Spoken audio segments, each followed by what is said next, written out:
Hello everyone, it's just Adam Ferns here, bringing you with a new video. And this is something that was part of the very first series I've ever made on this channel. Well, my previous channel anyway. And I kind of ditched it since I joined this channel. But don't worry, it's back. Yes, you know it. Barely any of you watch it anyway. It's Beast Quest Beast of You. And this is series 19 I'm with. The Kingdom of Dragons. Come on, Stritor. Stritor, come on, Stritor. God, I did not plan this out, but here. Those are the 4 books that we're reviewing. Quag got a big gap away from Korvax, but whatever. And this series, I'm just going to straight up say, is a great series. And I watched Lucas's book review on them. Yes, last night actually. And I agree with him with how the books are. Like, the first 2 are the worst out of them, but I can't decide. I could barely decide which one's worst out of them. I had to rely to the scores I gave them. Same with Vetrix and Stritor. They're both just as good as each other. I had to rely on the scores to give them a ranking. Anyway, let's get into this. We're going to start things off with the first beast of this series being Quag, or Quag. I say Quag. Quag, the Stone Dragon. Design is a 6 out of 10 because it is. It just looks a bit like a cross between Wardock, Furno, Vedra, and Crimin. No, it's just like a cross between Wardock and Furno, and along with a few other dragons. Other than that, it does look nice, so that's why it's got above half. And horns along with the spikes it has over its back and its head. I think it's a nice touch to an already great beast. Abilities is a 7 out of 10. It can fly and shoot purple fire from its eyes that when it hits somebody would turn them to stone. And it's the top half of it, its armor, let's say, like is made of stone, so pretty resistant to most things. However, its underbelly is not. And the fight is an 8 out of 10 for the simple reason it was a great fight to start off the series. It was an aerial battle, then it came down to a ground battle where Tom jumped from Furno to the ground to save Alina, and then it went to a down ground battle where Tom used his shield to reflect the purple fire that would have turned him to stone and hit Quag, turning him to stone. I thought that was actually pretty good. Anyway, the total for Quag is 21 out of 30. It's a good start, nothing bad. The design is just a little underwhelming, which I have to say it is. Okay, now we move on to the next beast, and this one is if we count just the main series for my reviews, this is the 100th book I've done a review on. But if we count the specials, Mortax was 100. But with the main series, we're at Korvax the Sea Dragon, number 100. One question though, it's a sea dragon, like with the title, but it's made of ice and barely has anything to do with the sea. Okay, its design is 7 out of 10 because it looks a bit more creative than Quag, even though it does look a bit more like other dragons. But I think the fact I do the design based on the cover art. It looks like the wings are made of water, but it's actually made of ice. But that's alright, that's still good. And I like its teeth being very thin and sharp compared to others just being wide and sharp. The abilities are 8 out of 10. Basically, if it loses a wing or tail, or basically anything, it can dive back into ice cold water and it will just regrow it. Or just regrow it over time. Obviously, it can fly. This is literally one of the abilities for all of them, and it can spit out frozen ice from its mouth. That's it. And I believe its fangs can cause instant freeze to its opponents. But apart from that, that's just it. Its fight was an 8 out of 10, which was basically what Tom learned when working in the blacksmith when he was before he started out on his quest. He knew that Korvax wouldn't come anywhere near heat, so what Tom did, he heated up his sword above the last remaining torch, extinguished the torch, wait for Korvax to come, and just swiped at Korvax, melting most of her.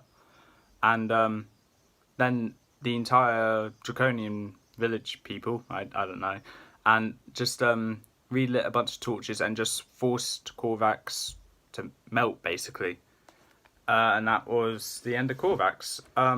I wouldn't say it's the end, though, because since Quag and Stritor survived, I like to think Korvax and Vetrix survived their fight with Tom as well. Anyway, Korvax's total is 23 out of 30. It's a great beast all around. A bit confusing that it's called the Sea Dragon when it's made of ice, but they can't give it the Ice Dragon since Blaze already takes that. And but Korvax is more deserving Ice Dragon. If I was to think of a new title for Korvax, I would say the Sub-Zero Dragon. I don't know. The Negative Dragon. Something to do with colds, but Sub-Zero I would say is pretty good. The Sub-Zero Dragon, maybe. Anyway, moving on to the third beast of the series, the one which I personally liked the design of most is Vetrix the Poison Dragon. I gave this design an 8 out of 10. I like I like the fact it has big fins or whatever they are, and it looks like there's acid coming out of it, which is actually part of its abilities. I like the horns, and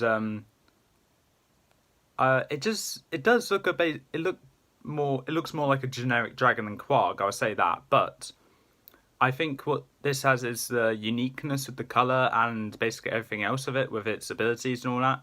That's what makes it a great beast. I don't know why I thought his design was the best, but since I already said that, and I'm not a really big fan of the designs from the others, well, not the biggest anyway, Vetrix has the best design.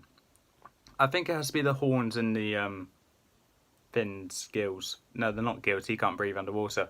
Whatever these things are.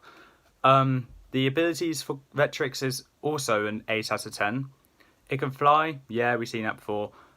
Its bite can actually can infect people with poison that doesn't kill, but turns people or animals into lizard-like beasts. No, lizard-like draconians, basically. And its fans, whatever they are, when it spurts acid out, so it melts trees, it can melt rocks, I'll say. If I was to say one thing, though, looking at all the other beasts, I think this one, if they got into a battle with the beast, this one would be the longest lasting one. That's if this one went against the other dragons, but I think this one would be the longest lasting battle with the beast. But anyway, that is it for Vetrix. Oh, no, it's not. I forgot to do the fight. The fight is an 8 out of 10. Since half of Tom was out of commission, Lena was basically doing most of the work, and then Tom had a breath-holding competition underwater to see which one would drown first, Vetrix or Tom. Because Vetrix can't get out of the water because his wings are just stuck to his body when they get wet. So yeah, that's pretty much it. And Tom obviously won.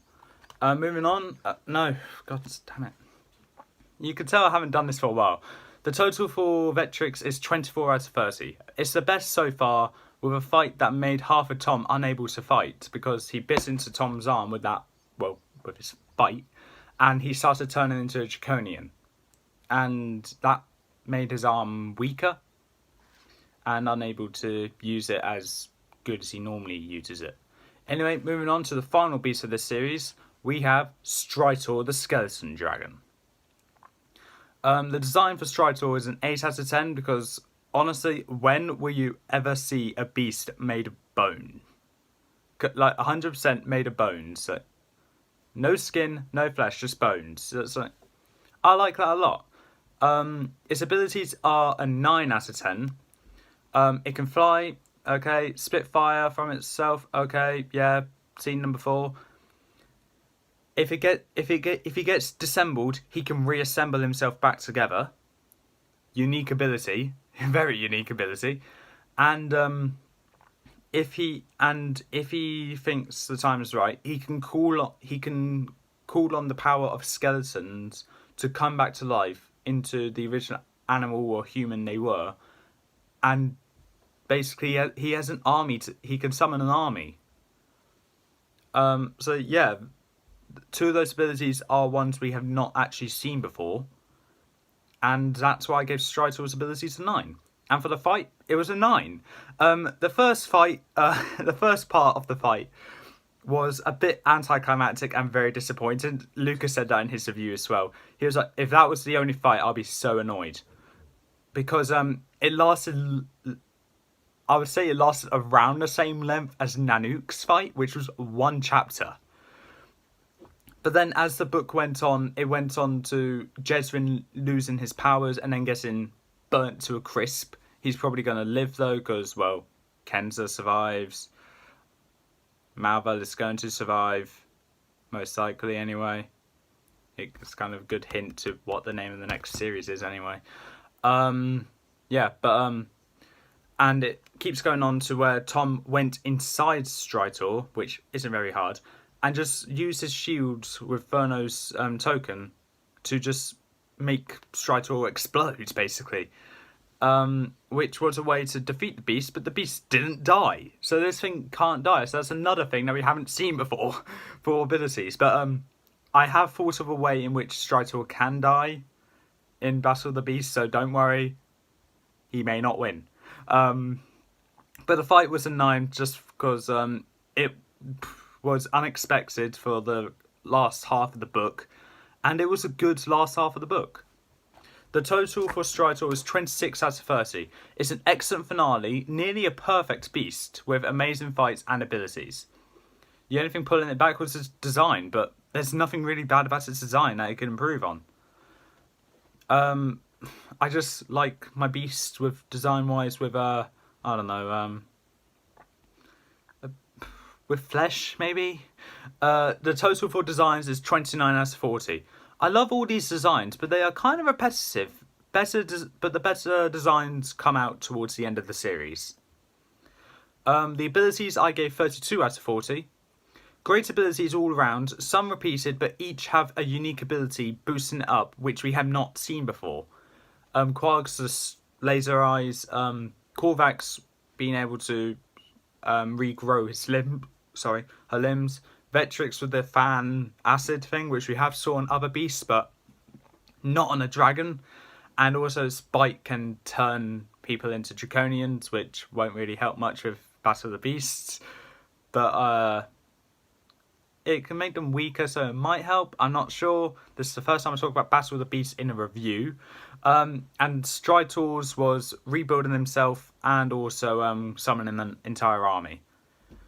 The fights, I gave a total of 33 out of 42. It's amazing fights per beast. It got better as the series went on, and it became more life-threatening. A prime example is that because Stritor is the only one of those two beasts with a 9 out of 10, whereas the others got 8 for fights. And Stritor is also the beast that killed Furno. Not Furno, Jezrin.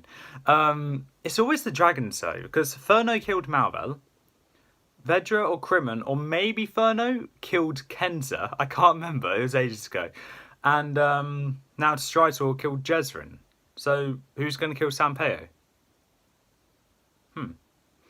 Anyway, moving on. The grand total for Series 19 is 94 out of 120. Even though it is the best the best score of these 4 book series so far, the designs were a bit disappointing. But other than that, it was a great series. Nothing else really badly wrong with it. I agree with Lucas when I say that Vetrix and Stritor were easily the best, and Quag and Korvax were the second best. But if I was to give a ranking, I had to base it on the scores, and with it being the order 21, 23, 24, 26, the series got better as it went on. So I'm not going to give any explanation because I can't give a reason why I gave this one more score than the other, apart from the uniqueness of the abilities and the fight. So Quag is 4th, Korvax is 3rd, Vetrix is second, and Stritor is first. That's my very quick and very boring ranking of Series 19 Beasts. And I think with that brings an end to a Beast review. So, yes it is. So, that's all for this time. If you like what you saw or heard, leave a like, leave a comment, don't forget to subscribe, press that little notification bell down the corner below. Join me for the next Beast review, I don't know when that will be, which will have the Isle of Ghosts. And with that being said, I'll see you next time.